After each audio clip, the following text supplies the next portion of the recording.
Do you want me to take it away? Yeah. All right. Hello, everyone, and welcome to Best Motion Picture 2010. I'm Maddie.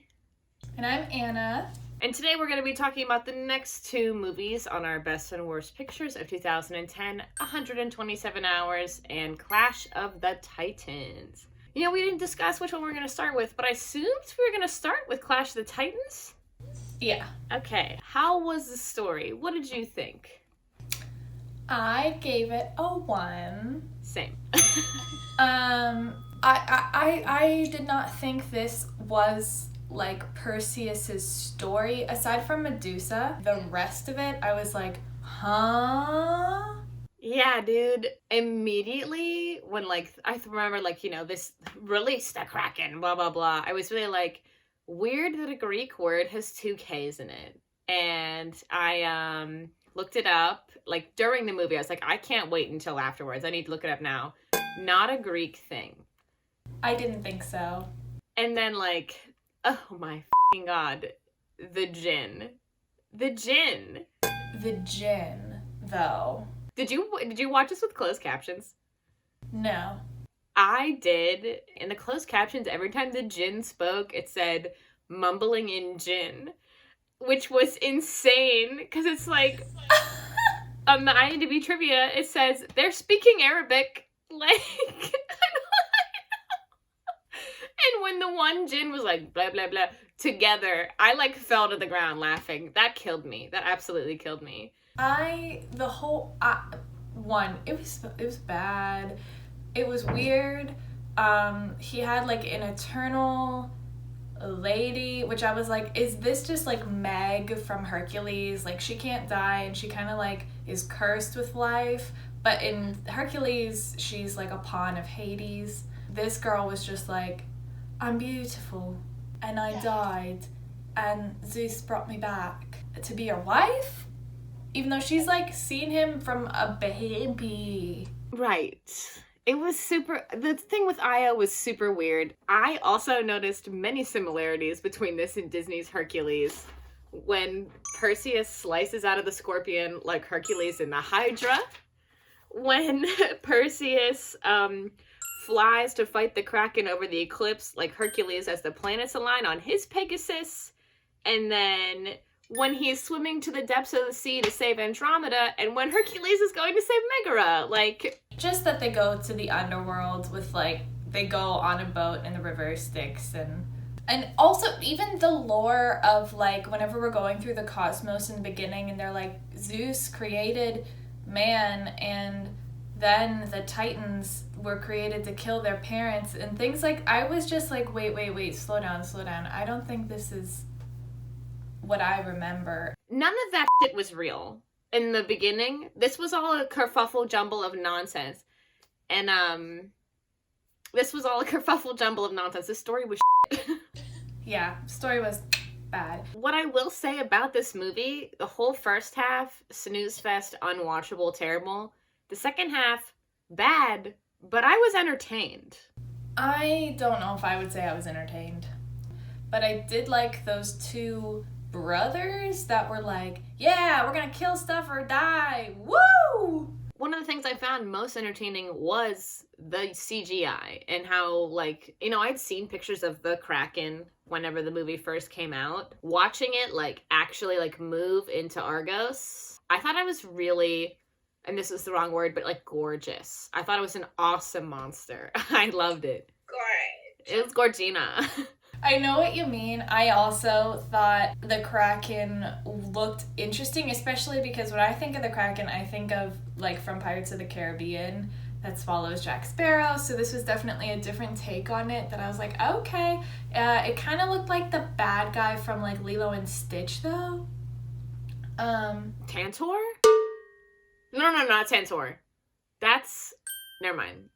But I really liked how the Kraken turned to stone. I thought was really cool. That was maybe my favorite part of the movie. I thought Medusa was kind of terrible looking. Her face didn't even look real.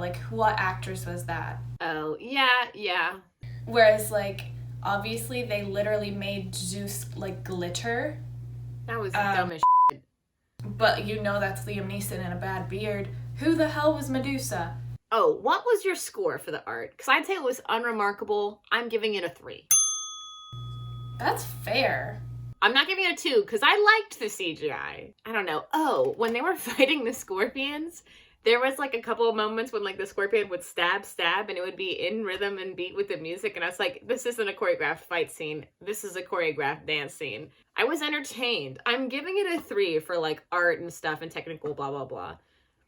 I'm giving it a 1. I thought it was bad, and we're not even broaching the subject of like the costume and hair, because holy freaking god, terrible. Mads Mikkelsen with that hair, excuse me? And even the acting, okay, hold on, we gotta talk about the acting for 1 second. The main character, Perseus, Sam Worthington, was literally just in Avatar last year. Did this movie kill his career? Because I haven't seen that man in a minute. He says that. I was looking at the IMDb trivia and like something with the owl. He was like holding it and shaking on set one day and he was like, this thing is dumb. This is stupid. This shouldn't be in our movie. This is going to ruin my career. He said that on set. What do you think of Ralph Fiennes' performance in this movie? Be honest. Abysmal? Cool, because the reviews were like, at least Ralph Fiennes is good as, like, what fucking planet are you from? It was like the Voldemort voice whenever he doesn't have a body, and a terrible wig. Brother, the humans hate us. We have to teach them fear. Absolutely terrible, and I adore that man, and him being Mr. Gustav, like, is perfect. I know he has the stuff. Not even gonna mention probably, like, you know, Schindler's List. This is the sequel to Schindler's List. Yeah, I was like, so many people were like, Schindler's List redo. And I was like, what? This, I feel like it's fair. I feel like 3, I'd even argue a little bit of a 4. Present your case to the jury. Nothing about this movie was good. People didn't care about this movie. It did not even make a good amount of money. Release the Kraken was an inescapable meme. Just where? I feel like that was inescapable. I feel like that was often like online, in school, in the fucking hallways, a reference made for the next year and a half, inescapably. I'm not gonna say that I never saw, like, the gif of Liam Neeson saying release the Kraken, but I don't think was integrated into my social circles or internet experience, the people I was following, XYZ. Or, I don't know, like, even after watching this movie, if someone says release the Kraken, I'm like, Jack Sparrow. But, like, I don't remember this movie being release the Kraken. I don't know. I did not have that experience. I gave it a 1. Okay. It seems like you didn't really like Clash of the Titans. Am I good at making that assumption? Yeah. I sincerely, fully agree with you there on the present climate. Because I'd like to set a precedent and give this a 0 for present climate. Wow! Ladies and gentlemen, this has never been done before. Because, like, you know me, I did my research and trying to find any post about this movie at all, present day. So I, like, searched Clash of Titans 2020, like, nothing came up. And then I, like, was like, fine, release the Kraken 2021. That was the topical thing. Maybe it's still, like, something people talk about, blah, blah, blah. When there was, like, a voter fraud moment, attorney Sidney Powell, who was presenting, like, the case that they had voter fraud evidence, she said, I'm about to release the Kraken. But in that New York Times article, in that press release, they did not attribute it to the 2010 Clash of the Titans. They still reference it for 1981 Clash of the Titans. No one thinks about this movie. It doesn't count for anything. I'd like to say that it's vanished from any sort of relevancy at all. 0. Do you I was agree? gonna give it a 1.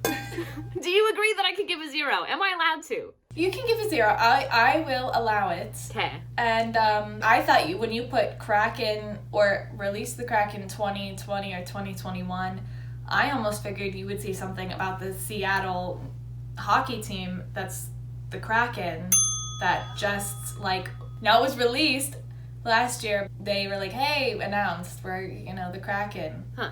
That didn't come up. No, voter fraud instead. Marginalized persons representation. I have a gay thing. Is it their short skirts? You knew it.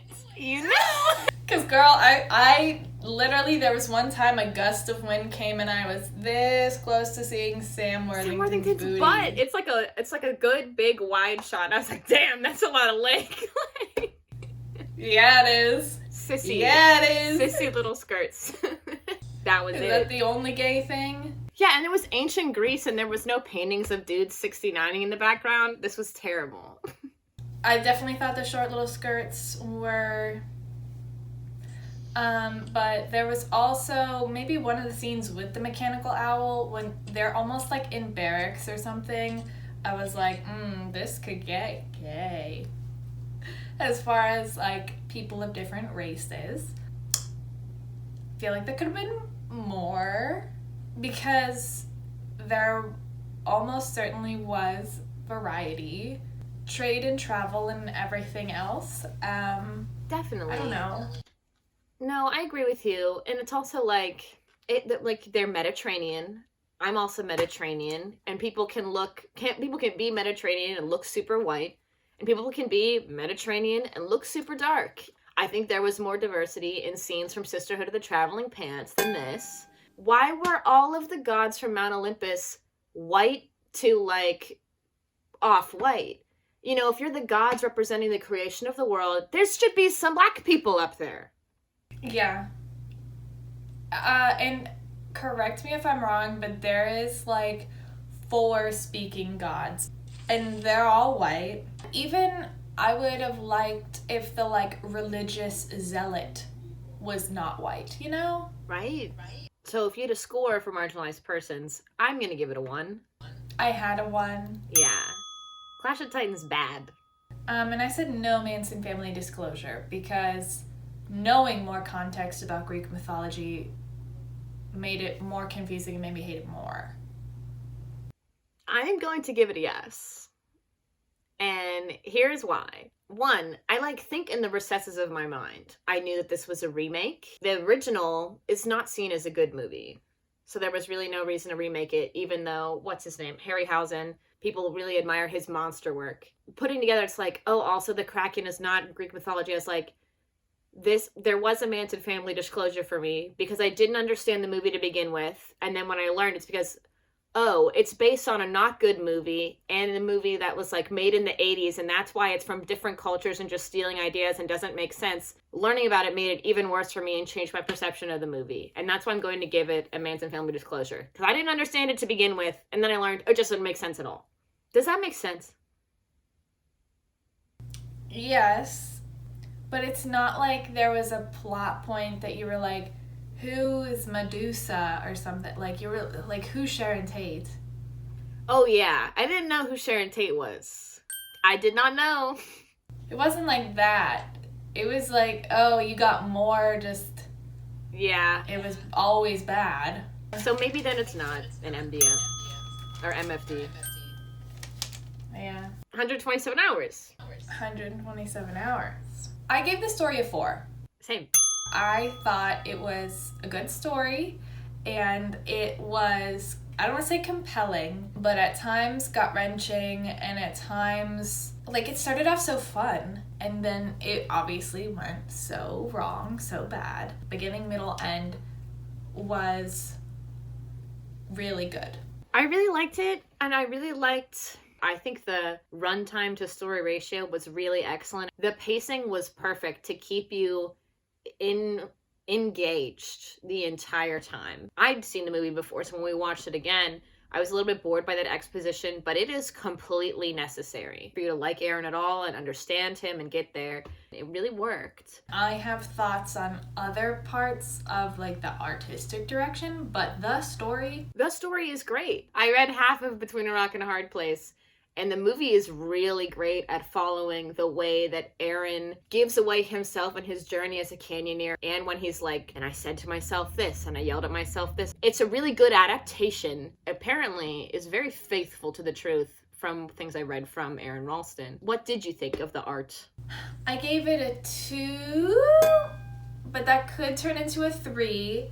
I hated the like 3-panel editing and the Danny Boyle shit that he would put in of like crowds of people in a city in a time lapse. I did not like that. Other parts of the editing, when it goes to like his either premonition or his flashbacks, I thought were fine, used well. It was, I don't want to say a good visual dive into someone's like mind or psyche. You know, when you remember things or think of a certain memory, it's not always like, oh, this is how it happened, blah, blah, blah. You might just remember someone's face or the way, you know, she was touching your nipple or whatever. I mean, he looked like a hiker. His costuming was fine. And that it was 03, like the girls with their capris. I'm like, yes. That is correct. I was confused sometimes by like that thunderstorm sequence. I mean, it was like a misdirection type thing, but yeah. I went, wait, is this real? You gasped out loud whenever his hand got free. Because I was like, I know he loses it. What's going on? I thought James Franco did well.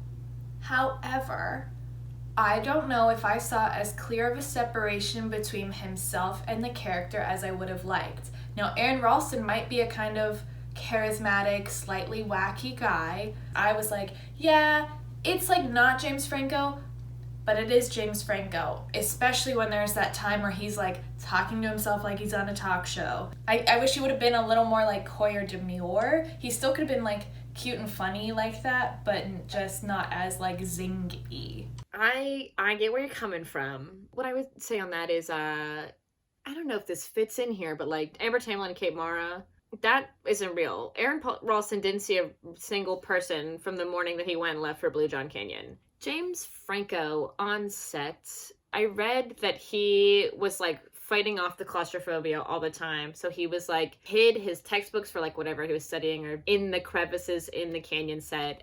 It was very James Franco-y, but he might have like lost more of himself getting into that than he thought he would if I were to give him credit.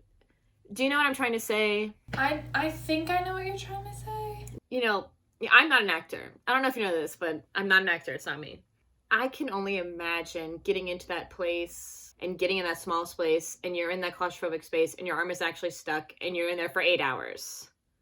No, I was gonna add, whenever he does like lose it, he does a great job of losing it. You can see the changes in his like eyes or whatever. I do think he does a good job. I just sometimes I'm like, you're still James Franco. I don't see you completely transformed as, say, someone like, I don't know, Christian Bale in The Fighter. I loved how, I guess it was on like the second day or whatever, the sun entered the canyon like a woman. He stares at it like it's a sexy woman. And the way it just comes through and like shines on him. But I loved that. I thought that was really interesting. Sidebar. How long do you think that you'd make it before you finally like said like, I'm about to give up, I'm about to end my life, or like well, okay. Without being too like meh, how old am I? And like, what year is it? Like, am I this age, but it's 2003? Is it tomorrow? You're in the mindset of like, you've just left the path that you've been studying this whole time to pursue what you really wanted. You're out alone. No one's looking for you. No one's gonna find you. No one knows. But you are a trained canyoneer mountaineer. That might be the difference, because I'm like, I don't even know if I could break my arm. Like, I don't know if I have enough strength to break my arm. Mm-hmm. I don't think I would have waited as long as him before I at least tried to Like, he waited like 5 full days. I probably would have been day 2 or 3. Like, I know about the water conservation he was doing. Yeah. I'm not trying to make it to the very bitter end and then being like, like, yeah, maybe 48. And 48. Before I tried to break my arm, not kill myself, I would die stuck before I killed myself. But I would be like a little hamster. Time to chew off the leg. I forgot watching this movie that he has contacts, and like, you know how bad my eyes are. Audience, my eyes are bad. I'm gonna edit this video and show you right now. This is how bad my vision is from like my distance to the camera. The vision is bad. But a little piece of me is like wants to try to like. Please don't. Here's another thing. I don't think I could even do it with my left hand. I don't think I could do it one-handed left hand. I would lose the contact immediately, and then I would be blind. I would be blind and stranded. I would make it maybe a day. But anyways, I give this 3.5, I guess. That's what I'm gonna give. Yeah, I was like, if I said 2, I can bump it to a 3. 2010 climate, I gave it a 4. Really? Everyone, see, this is what everyone was talking about 127 hours, and I was like, I'm not watching it. A man cut his arm off. People were talking about this, and it was good, buzzworthy. No, this was really, this was what it was like. People were talking about this. This was almost inescapable for me. There was a lot of buzz to this and a slow burn.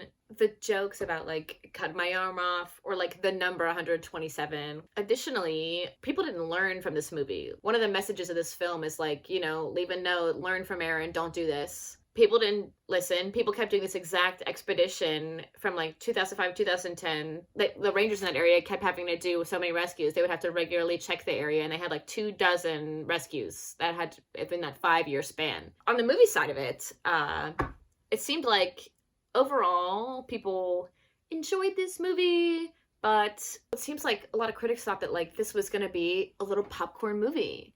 And like, I don't know. I disagree. I really liked it. I thought it was super topical at the time.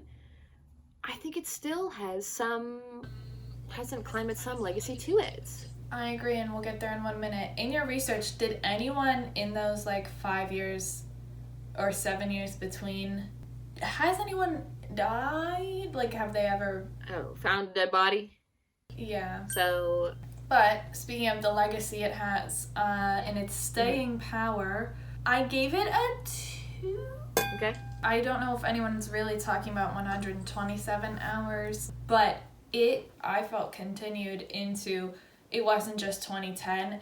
It had a good couple years of being talked about, people made jokes about. Maybe no one's like talking about it, but it hasn't left I never forgot about this movie or that a guy cut his arm off in it, you know? I would agree with that. I definitely didn't watch this the year it came out. I saw it a couple years later. Like, people still, like, it was still a little bit noteworthy. It was still a little bit buzzworthy. Today, I'd argue that, like, the thing that propels this is that Aaron Ralston still has a very successful career as a motivational speaker. People will still think about the movie because people will see him. He has his own, like, fitness thing out. Like, you can do these certain workouts connected to your treadmill of, like, the different inclinations. And it's, like, really personal to, like, the accident, apparently. The other aspects of this movie I feel like have dropped off a bit, like Danny Boyle and James Franco.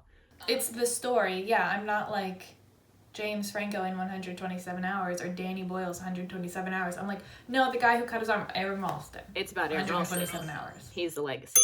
Fun fact, the 127 hours refers to the moment he woke up to go to Blue John Canyon and the moment he was knocked out under anesthesia. Marginalized person's representation. This is a real story. And at the end, I believe he said, like, those are his real friends and family members. Yeah. And there's really only a few talking people in the movie. Him, the 2 girls. Then, I don't know, his, like, manager who we barely see his face of. And I know we kind of not give leeway, but when it is a historical story, like, okay, well, if he didn't have any, like, family members that were not white, we're not just gonna put strangers in there. I agree. It's like, well, that's his family and this is his real life. it's maybe picky of me to say, but Kate Mara and Amber Tamblyn didn't need to be Kate Mara and Amber Tamblyn. That's the only, when you disclosed they aren't real, that's when I'm like, okay, well, no, that's when you did Kate Mara, like Amber Tamblyn, she was doing things. Sisterhood of Traveling Pants was before this. You know, like, she'll forever be that. And she had Joan of Arcadia in the early 2000s. But Kate Mara, I was like, was she in anything? Like, to me, Kate Mara came on the scene in the first season of American Horror Story. And that was 2012, perhaps? Could have been literally anybody. Could have been literally anybody. And then, so, yeah, I think there was definitely room for improvement. I gave it a 2. I gave it a 2 as well. A little bonus, because a part of me wanted to give this a 1.5. This does give more visibility to differently abled persons. This is maybe silly, and this will once again show how dumb I am. I don't know why I've always thought that Danny Boyle was Indian. But when I was researching this movie and I learned that he was a British white guy, I was like, you mean the Slumdog and Yesterday guy is white? I was like, huh? And so I was like really disappointed. That's the Manson Family Disclosure. Danny Boyle is white. Yeah, Madi! Yeah, I didn't know Danny Boyle was white. Manson Family Disclosure. I guess yes, that Danny Boyle's white. No, I put no. Although learning that the girls didn't exist, that doesn't change. Like, I figured there was some liberties taken, especially because it doesn't say like based on a true story, it says based on the book, which obviously, like, I know this is still a true story. I don't think knowing they're not real changes it for me. So I put no. I am going to say no, even though I didn't know Danny Boyle was white. Unless you think I should put yes. Because I thought I should put yes for the other movie, and you were like, no, and now you're like, that's a Manson Family Disclosure, bitch.